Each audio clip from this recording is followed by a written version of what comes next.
Happy Saturday, West Texas. I'm Natalie Cargile, and welcome to the Connect Show, West Texas. As you know, Saturdays are all about success for us here. But this morning, our business bestie, Shauna Garcia, she's under the weather, so, put up a little prayer for her. She will be back with us next week. So today we have Pam Higginbotham holding it down, and Marcy Crossland is our VIP guest today, bringing it all like she always does. And of course, my girl, Christy Jo Lightfoot, is filling in for fall. So we're starting this morning with an expression. And ladies, I love this. And as I get deeper in business and relationships and experiences, this couldn't ring more true. So Tracy Campoli, she's a guest on the Connect Show Miami. I'm obsessed with her, by the way. But she said on the show last week, running your own business is the greatest exercise in personal development. Personal development, right? So what are some of the unexpected personal growth experiences you've had unexpectedly in business? For me, I think learning how to truly not care what people think while I'm trying to build my brand. And I think that the bigger that you get in business, the more people have to say, either good, both good and bad. And you just have to learn not to wear it.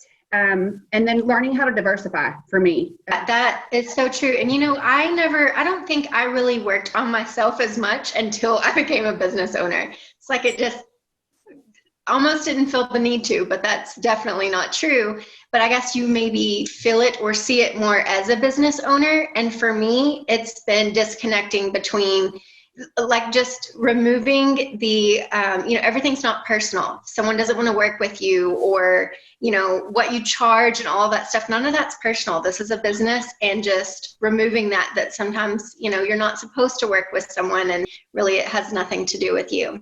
And one of the quotes or things that I've heard from several very successful women in businesses that we don't appreciate when God removes someone from our lives, right? We sit around wondering why this person's still not here. We loved working with this person or not. Maybe differences here or there, but sometimes God will do the magic for you, and it's not for you to understand at this time. Maybe, in retrospect, as they say, the clarity can come there. So it's interesting. And you said before we started filming, and I love what you said, Natalie, you said, not everybody is forever. It's okay for people to outgrow you too. It's okay to let people go. How do you handle that whenever people who have been stopped try to stop you because they've been stopped? Like, how do you handle that? I think that's a huge, that's so profound to me, because that's part of what I was saying earlier. When people have a lot to say about you that's negative, and Christy, it's not personal. It really has more to do with them than it does with you. And so just not wearing it and just removing yourself from it.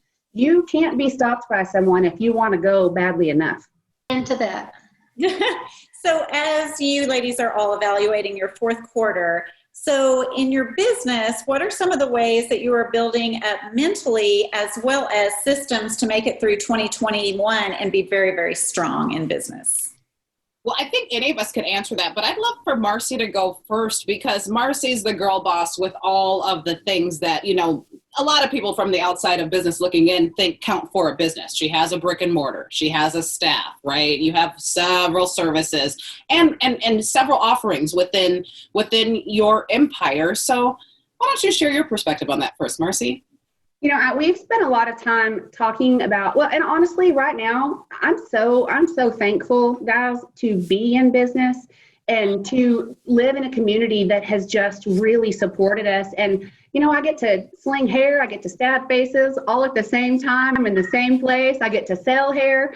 And so I live in a community, and I'm surrounded by people who haven't limited me. I feel like nobody's tried to put a cap on what I'm doing. I've been able to diversify. And even throughout, this terrible, crazy year, we've been supported and loved, and we're like a family up here.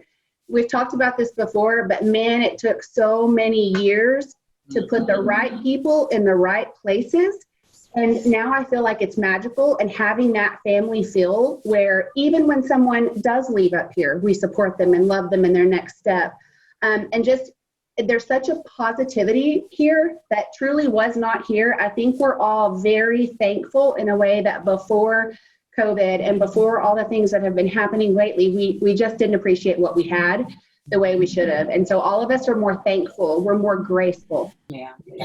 It's interesting, the angle that COVID has brought to just life and perspective in general. I think we're all so much more grateful today, and we're just willing to be more available, more aware, when it comes to everybody, ourselves, right? Ourselves.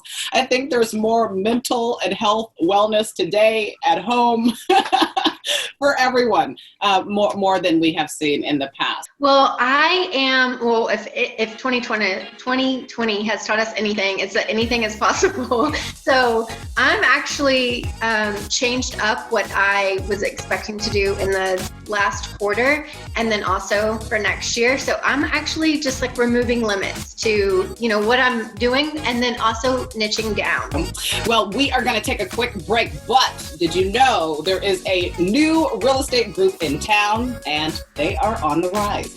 Find out who next. We'll be right back.